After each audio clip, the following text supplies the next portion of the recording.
माँ का है। इसलिए कहते हैं सबसे पहला गुरु कौन है? मातृमान पितृमान आचार्यवान पुरुषो वेदा। सबसे पहला गुरु माता है। माता पुत्र संतान का निर्माण करती है तो उसका पुत्र को 4 वर्ष तक पालती है। उसके बाद दूसरा गुरु कौन है?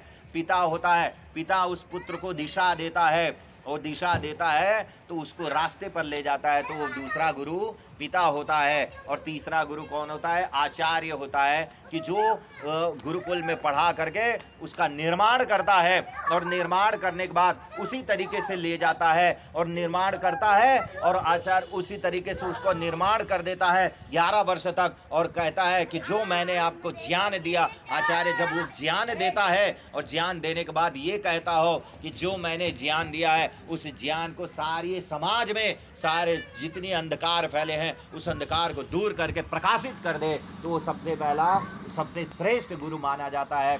ये 3 गुरु होते हैं। और चौथा गुरु कौन सा है? सबसे चौथा गुरु है वेद। वेद जो है, अगर इन तीनों से शंकाएं हो जाती हैं तो हमको वेद रूपी गुरु, जो वेद के शास्त्रों को उसको अध्ययन करते हुए अपने जीवन को चलाना चाहिए। उसी को लेते हुए एक उपनिषद है। उपनिषद में आप पढ़िएगा, उपनिषद में ऐसे ऐसे हैं कि उपनिषद का निर्माण जिसने किया है, और 11 उपनिषद है जो वेदों को लेते हुए, वेद को सार है, वेद का भी सार है वो, उसको पढ़ेंगे तो आपको पता चलेगा कि उपनिषद में क्या क्या बताया गया है।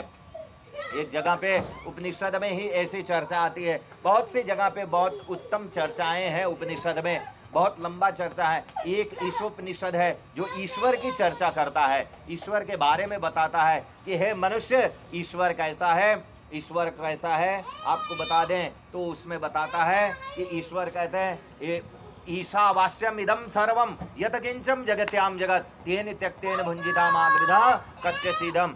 यानी ईश्वर कैसा है? ईशावास्यम इदम सर्वम, सब जगह पर है, मौजूद है, एक जगह पर नहीं है। उपनिषद में एक मंत्र और आता है, ये इस श्लोक उपनिषद का ही है, और ये यजुर्वेद के 40वें अध्याय में भी है, और उपनिषद में पहला अध्याय में ईशोपनिषद के नाम से जाना जाता है। उसमें आया स परेगा शुक्रम कायम व्रणास्नाविरम शुद्धम पाप विद्धम कबीर मनीषी परिभू स्वयं भूरियाथा तथोर्थान वेदधाच्छा स्वदिव्य समाभ्य स परेगा शुक्रम।